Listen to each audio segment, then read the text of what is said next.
Hey guys, it's Kim from Honey Trail Farm.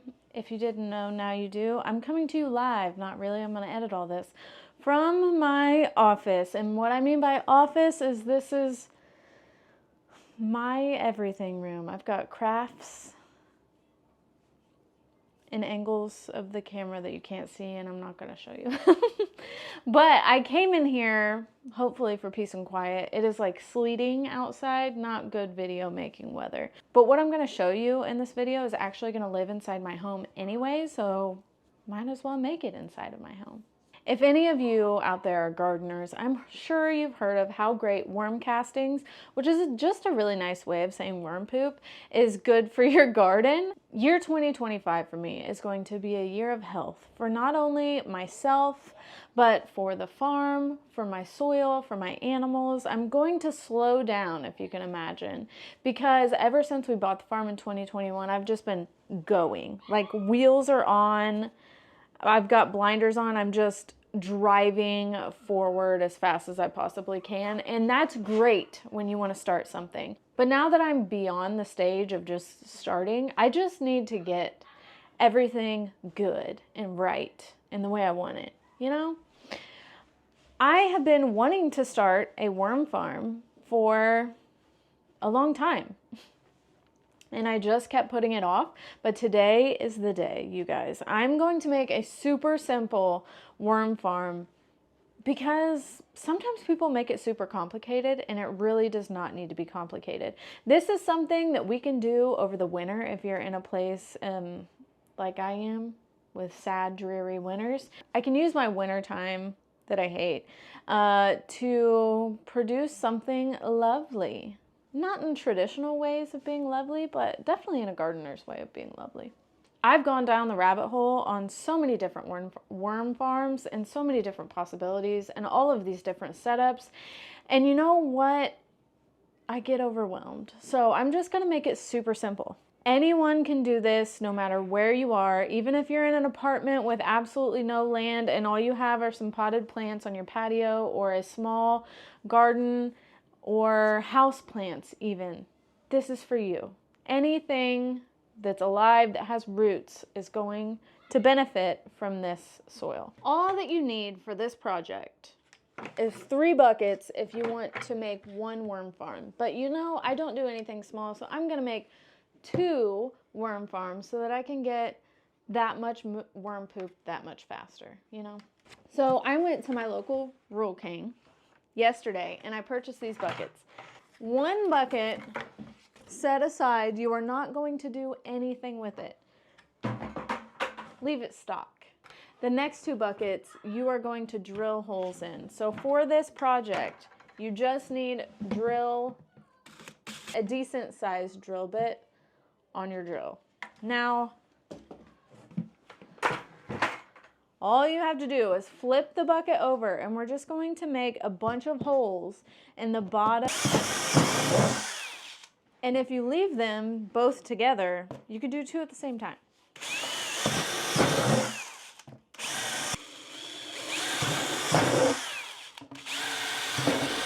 So now the bottom of your bucket looks like this. Now technically for this first part of your worm farm, you're actually only going to be using 2 buckets, but after 90 days is when your 3rd bucket will come into play, and you'll see what I mean in a minute. Your bottom bucket is here to be the catch-all. It's the basin, so that the leachate from your worms and whatever you put in your bucket isn't leaching onto your floor, because that would make a giant mess, and we're all going to put these in our homes, right? When people come over to visit, they say, what are these buckets doing in the corner? And you say, that's my worm farm. You want to see my worms? Okay, now let's get to the exciting part. Let's get this worm farm going. So in the bottom of your first bucket with holes, first of all, make sure all the plastic shards are gone so that you don't have plastic in your finished compost. You are going to use newspaper. I'm using my husband's Auto Trader magazine because we don't get the newspaper. But you basically just want to cover all of those holes you made in the previous steps so that your worms don't fall through to the bottom. Okay, step 1. Here comes the fun part. So think of worms as your new pet. And like any pet, your worms need bedding. They need a comfy place to lay their heads at night to go to bed, okay? Here on the farm, we have pretty much every animal's excrement that you can think of to use for their bedding and also their food. They love it, they're gross, they're worms. And typically when you bed your animals, you're bedding them with something. So you have the nitrogenous element, the food for the worms is the manure. Now their bedding, and also food eventually, is whatever bedding you're using for that previous animal's bed. In this case, this is hay mixed with rabbit manure, which is actually one of the best manures. Rabbit manure is called a cold manure, which means you can use it straight out of the bunny. But it's even better when you compost it, and even twice as better if worms eat it first and then poop it out. But I know many of you probably don't live on a farm, probably don't have these options to choose from. So I will tell you something that you can either buy or find. Try to find it. People are throwing crap out every day. Not literal crap, but that too, honestly. You can use shredded newspaper. Make sure it's not the shiny stuff. It's just like the flat, matte, old school newspaper. You can use cardboard, but make sure you shred it up first. Worms actually love cardboard.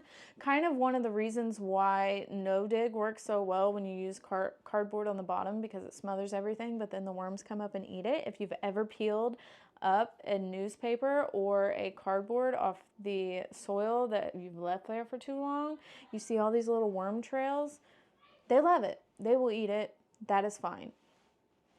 You can also go to the store and buy potting soil if you want, or if you've recently potted up your houseplants and you need to get rid of the old stuff, recycle it through the worms. You can use straw, you can use hay. And honestly, the majority of your bucket at first is going to be bedding. It's going to significantly sink as the worms are getting in there and doing their job and eating some of it, and it's just starting to decompose. This is where you make a mess inside of your room. Yum. Delicious. Appetizing. This is what the inside of my bucket looks like. You can also go ahead and add some shredded paper to this. Just think of how tiny a worm's mouth is. You really have to tear things up if you want it to decompose quickly. Next is the most fun part. Let's put our little worm friends inside of our worm bucket. Why did I kind of forget that I had a light in here that I could have turned on? I don't know. There's several different options that you can go to when looking for worms. I think the best composting worms from the research that I've done are like red wigglers. There's also another one that I can't remember, but that is what is readily available to me. To be honest, you can order worms online if that is your only option. Like if you're inner city and there are no bait shops around you like there are here in the rural places, you can absolutely order it online. I'm not affiliated with this company at all. I just one quick Google search and they're a pretty popular worm distributor. I'll put it in the description. I always like to support local businesses and the people in my community that run those businesses. So I opted to buy my worms from my local bait shop, and ended up having a lovely conversation with the owner of that bait shop. Now, I did order them ahead of time. You can't just go buy 1,000 worms, typically. I did have him order them for me. Look at these lovely guys.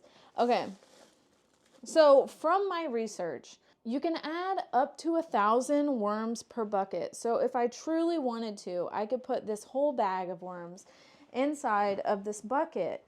But I don't really want to do that because I want the worms to reproduce. If they're too full in the bucket, they're not going to lay more eggs because their signals in whatever instincts a worm has is going to say, oh, there's no more room for babies. Let's just focus on us living. Every 3 months, I should both have more worms in my bucket and also it's time to feed them again and take out all their poop. But I'm going to just eyeball half the worms in one of these and half of the worms in my other system. Definitely gonna need to sweep this room out. I roughly have half of the worms in each bucket, but we're not done yet. There is a little food in here. There's some old manure, but to get them going, I'm going to feed them some food scraps, which is an awesome way to get rid of your food scraps because none of you should be throwing any organic material, and I mean organic as in could break down in the wild, like food, in the trash can. Far too much of our garbage is going to the dump when it could actually be turned into food for your garden and for you the next year. Eggshells are fine, but you really need to make sure that they're super broken apart because think about how small a worm's mouth is. And everything else on this plate, on my leftover Thanksgiving super fancy paper plates, is just food scraps. Now, you don't want to put any like meat or dairy. If this was outside, I would say go for it. But since I'm doing it in my home, I don't really want that smell to linger. So I'm just going to go with fruits and veggies, our basic table scraps from cooking. You don't want to do just a whole lot of onions or citrus, things like that. A little here and there is not going to hurt anything, but you don't want to like feed them only that. And if you go to any function, you know what the best compost bucket for your kitchen is? I mean, I know it's not aesthetic or fancy, but it's those crappy ice cream buckets, you know what I'm talking about? Makes the best kitchen compost bucket. Now, I'm not above just leaving a 5-gallon bucket in my kitchen, but some people don't have that many scraps or don't want to house that many scraps. And then I'm just going to recycle all of for one, there's little worms that got left behind in here, but I'm going to put the bedding that the worms came in inside of these buckets to top it off. And it's just that simple. Worm farms are actually one of the easiest things I do here, and I don't know why I put it off. There's one more step, and it's honestly one of the most important steps, and we have to put some moisture in here. If everything is completely dry, the worms will shrivel up and die. If it's too wet, they will get waterlogged and drown. So you just want to make sure that there's enough moisture in your buckets that the worms can live happily. So you don't want to squeeze water out of this, but it does need to maybe stick together when, ew, that was a worm and I squished it in half. It just needs to stick together when you squeeze it. So I'll be right back. I'm going to go get some water. Now, we're almost done. Make sure that you have your bucket on the bottom with no holes. That's important, or you will make a giant mess inside of your house. You need to water your worms in. It's literally just that easy. Now, I couldn't find any lids for these buckets while I was at the store. If you are worried about things like fruit flies or fungus gnats or whatever you want to call them, you could cover this whole thing. You would need to put a mesh piece over it because obviously we've drilled holes in the side, but I'm not that worried about it. Plus, I'm going to put these in my basement. And so I'm just going to use the next bucket as my lid. So these are all the steps that I can do today. About 90 days from today, these worms will have digested everything. I'm going to come back and check and make sure that they haven't eaten through all of their food source in that 90 days. But that is it. In 90 days, the worms should have doubled. So if you have 500 worms in a bucket, you should now have 1,000. And on top of that, they should have created several pounds of worm castings. Now, if that doesn't seem like a lot to you because you like to do things big, like me, worm castings are actually best used. I mean, you can throw it on the ground like you would compost, but a great way to use these worm castings is in worm tea, which is basically just aerated worm compost or worm castings. And you can spray it foliar on your plants, and your plants can take up those nutrients and those micronutrients and those bacteria and microbes, all of those goodies. They can take it up very quickly through the stomata on the plant leaves.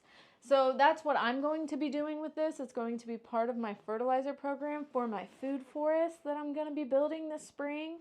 It is coming, you guys, but we have hit a wall called winter where not much progress can be made. But catch back up with me in springtime and this place is going to be bustling. But anyway, I'm going to be using all of this fertility for all of my garden needs in just these two setups for a lot of square feet. It will cover a lot. Now in the springtime, I'm going to move these outside and make a much bigger worm farm. But this is a fun winter project, and honestly, I might have like 10 of these before winter is over because it is so cheap. One more thing before we go is, where do you put these worm buckets? So worms don't want to be too cold, they don't want to be frozen, and they don't want to be overheated. So just keep it in a cool, dark place, and that's it. It's probably the easiest pets you will ever have. I have 1,000 pets right here, 1,000 of my friends working away in the dark. At the end of the 3 months, when your worms have eaten all of the food and pooped it out and gave it to you for free in return, all you have to do to get those castings, the easiest way, you don't have to sift or fiddle with your worms. You take that third bucket that we had and you put it on the top of your second bucket, and you put all the new food, because your worms should be out of food in the bottom and looking for more. So you put all the food in the top bucket. The worms will come up through the holes in the bottom of the bucket, and leave that there for about a week for them to migrate to the top of the bucket.